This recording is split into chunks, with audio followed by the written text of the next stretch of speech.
Assalamualaikum warahmatullahi wabarakatuh. Perkenalkan, nama saya Tasya Ramanda dengan NIM 2248 dari Farmasi INAFDE. Di sini saya akan menjelaskan tentang mata kuliah kimia organik. Kimia organik adalah ilmu yang mempelajari struktur, sifat, komposisi, reaksi, dan penyiapan senyawa yang mengandung karbon. Sebagian besar senyawa organik mengandung karbon dan hidrogen, tetapi senyawa tersebut juga dapat mengandung sejumlah unsur lain. Pertama ada aldehid. Aldehid atau alkanal adalah golongan senyawa organik yang memiliki gugus fungsional karbonil yang terikat pada dua atom hidrogen di kedua sisi, atau rantai karbon di satu sisi dan atom hidrogen di sisi lain. Di sini ada tata nama aldehid. Yang pertama, pilih rantai karbon lurus terpanjang yang mengandung gugus dan gantikan dengan akhiran al. Yang kedua, gugus CHO ditandai dengan posisi 1 dan lebih diprioritaskan dibandingkan dengan gugus lain seperti OH dan C rangkap 2. Yang ketiga ada aldehid aromatik. Aldehid aromatik biasanya dianggap sebagai turunan benzaldehid sebagai senyawa aldehid aromatik yang paling sederhana. Selanjutnya ada sifat aldehid. Yang pertama termasuk dalam golongan senyawa semipolar. Yang kedua terdapat pembentukan ikatan hidrogen dan ikatan dipol-dipol. Yang ketiga rantai pendek umumnya larut dalam air. Selanjutnya ada klarifikasi dan kegunaannya. Klarifikasinya ada alifatik, siklik, aromatik. Kegunaannya bahan pengawet formaldehid, bahan baku industri dan pangan, asetaldehid dan vanil, industri farmasi, sinamaldehid. Yang kedua ada keton. Keton atau alkanon adalah golongan senyawa organik yang memiliki gugus fungsional karbonil yang terikat pada dua rantai karbon. Selanjutnya ada sifat keton. Yang pertama termasuk dalam golongan senyawa semipolar. Yang kedua, terdapat pembentukan ikatan hidrogen dan ikatan dipol-dipol.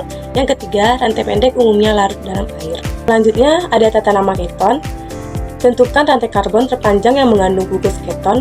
Nomori dari ujung dengan gugus keton memiliki nomor yang lebih kecil.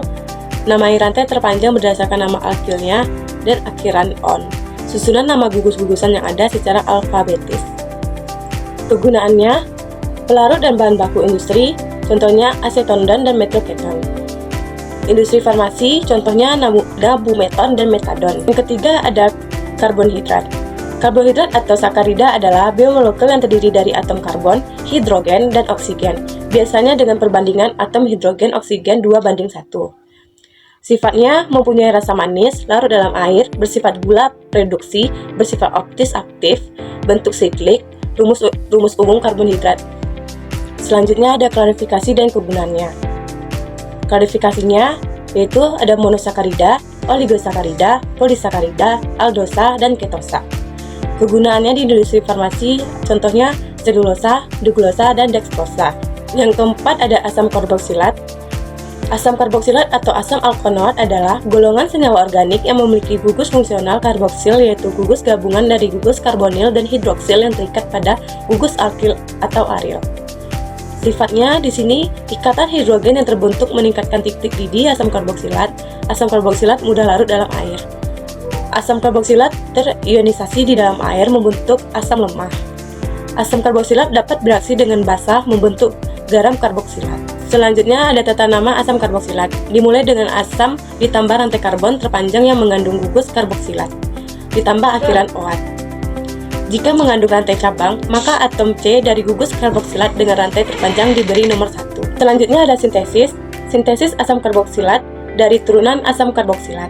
Sintesis asam karboksilat dari alkihalida. Selanjutnya ada reaksi asam karboksilat.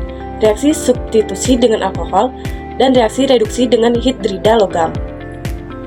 Selanjutnya, klarifikasi dan kegunaan.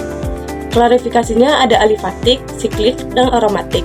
Kegunaannya bahan baku industri farmasi, contohnya ibuprofen dan aspirin. Pangan, contohnya asam benzoat, pelarut, contohnya asam asetat. Yang kelima ada lipid. Lipid adalah kelompok molekul alami yang meliputi lemak lilin vitamin yang larut dalam lemak seperti vitamin A, D, E, dan K. Monogliserida, digliserida, trigliserida, fosfolipid, dan lain-lain.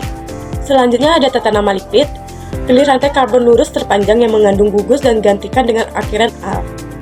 Gugus CHA ditandai dengan posisi 1 dan lebih diprioritaskan dibandingkan dengan gugus lain seperti OH dan C rangkap 2. Aldehida aromatik biasanya dianggap sebagai turunan benzaldehida sebagai senyawa aldehida aromatik yang paling sederhana.